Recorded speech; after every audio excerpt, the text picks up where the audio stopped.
Olá, aluno, estudante, vestibulando. Eu sou o professor Tom, de Geografia, do Objetivo. Temos hoje a prova da Unesp, a segunda fase com questões escritas. Vamos a elas? Primeira questão, olha lá. Temos aqui uma ilustração falando da divisão internacional do trabalho, certo? Um conceito marxista que fala de países ricos que vendem produtos industrializados, ficando cada vez mais ricos, e países pobres que vendem matérias-primas e por isso ficam cada vez mais pobres, né? Ele pergunta aqui, identifique e caracterize a regionalização socioeconômica, que é para você falar de um norte rico e um sul pobre, e depois ele pede para você descrever em linhas gerais os fluxos produtivos, o que cada um se especializou em fazer, né? E aqui na nossa resolução é exatamente isso, tá? Nós estamos falando num norte que não é, na verdade, um norte geográfico, é um norte econômico, é um norte constituído por países centrais, países ricos, e um sul constituído por países pobres e até emergentes e países periféricos. A troca de produtos entre eles é uma divisão internacional do trabalho.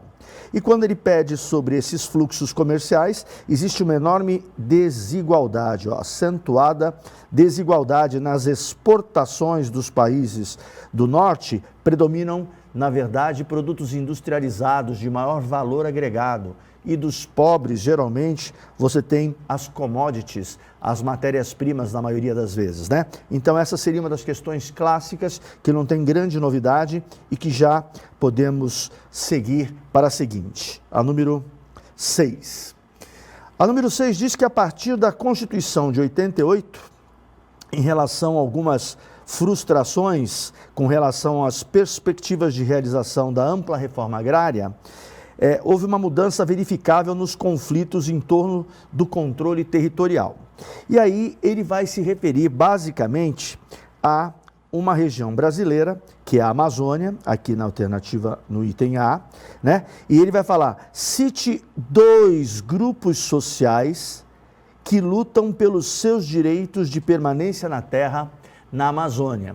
Você poderia falar de vários grupos, aqui nós citamos alguns, veja só, indígenas, principalmente, quilombolas, os trabalhadores sem terra, que tem vários problemas de conflitos pela posse da terra lá na região norte, e também os seringueiros, né, em relação às suas reservas extrativistas. Esse seria o primeiro momento da resposta.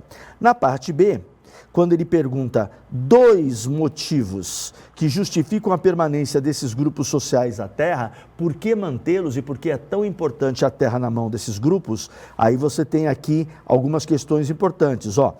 Preservação de suas culturas. Muitos índios fora de sua terra não têm como ter referências. Os seus antepassados foram sepultados lá, as suas histórias foram contadas com elementos daquela paisagem, então é muito grave tirá-lo daquela região, né, daquela área. Pela garantia de sua segurança jurídica, porque ali ele está num território que lhe pertence, um território no qual ele tem maior segurança, manutenção de sua subsistência, porque é ali que ele realiza todo o sistema de subsistência, fazendo as atividades que ele já tem muito mais costume, pode ser pesca, pode ser caça, e pela garantia da sua integridade física, porque fora daquele espaço ele pode ser vítima de preconceito e de outros problemas sociais graves, tá? Uma questão muito bonita e que não teria graves problemas aqui também. Vamos passar para a seguinte, a questão 7. Aqui se fala da circulação geral da atmosfera e ele mostra no desenho aqui que você, perto da linha do Equador, você tem lá os ventos em elevação, e quando chega perto, por exemplo, de 30 graus sul, que aqui é Porto Alegre, a área dos trópicos aproximadamente, um pouco mais ao sul, você tem esse ar descendo, num processo de subsidência, né? Então, primeiramente ele pergunta, identifique as pressões atmosféricas nas latitudes de 0 grau, e nas latitudes de 30 graus. E depois ele quer que você explique a dinâmica da zona de convergência intertropical indique uma consequência da atuação dessa zona de convergência. Então, olha só, lá perto do Equador, a gente tem uma pressão atmosférica baixa. Ali é uma área ciclonal, puxa as coisas na sua direção. E nas latitudes próximas a 30 graus, a pressão é mais alta, por ser uma área de subsidência, né, de descida de um ar mais seco. A zona de convergência intertropical, ela tem uma dinâmica. Você tem que imaginar uma linha do trópico e imaginar que do trópico até o Equador, você tem os ventos chamados alísios, que vão subindo e ficando cada vez mais úmidos e quentes.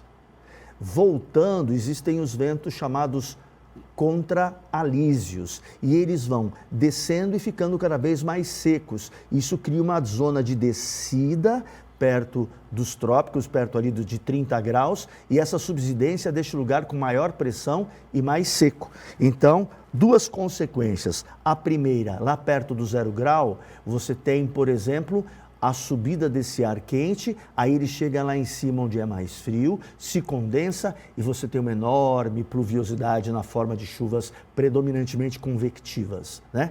E nas áreas próximas de 30 graus, você tem ele descendo e deixando os lugares mais secos, inclusive com a possibilidade de criação de desertos, como acontece, por exemplo, no deserto do Saara, na África, no deserto Vitória, por exemplo, na Austrália.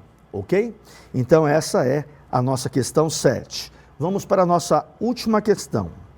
A questão 8 mostra um esquema de como se criar um aterro controlado, que é verdadeiramente, de acordo com as descrições que ele mantém aqui na figura, esse aterro ele é selado, ele tem uma camada impermeabilizante que não permite que os materiais tóxicos, o próprio chorume, adentrem no solo a partir daquele ponto, contaminando o lençol freático. Então ele evita que isso aconteça, certo? E sobre essa dinâmica, ele vai perguntar exatamente, identifique que estrutura foi esquematizada no desenho, né? Então aqui está, a imagem corresponde a um aterro sanitário controlado, tá?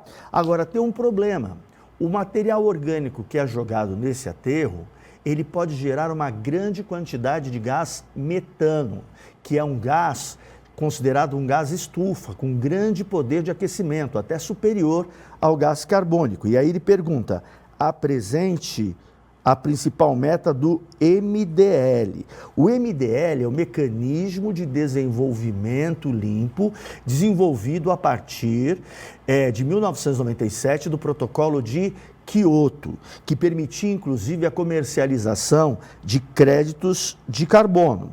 E aí, sobre a questão dos aterros, se você conseguir neutralizar, por exemplo, aquele metano, isso já faz parte do mecanismo de desenvolvimento limpo. Mas ele tinha outras propostas, por exemplo, a reciclagem, a compostagem, a utilização de fontes de energias limpas ou menos poluentes, né?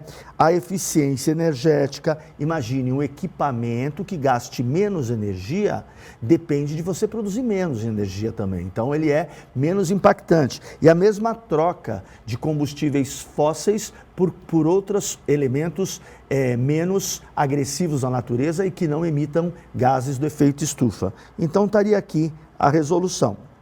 Ok? Espero que vocês tenham se saído bem nessa prova e estamos prontos aí para as próximas correções. Muito obrigado.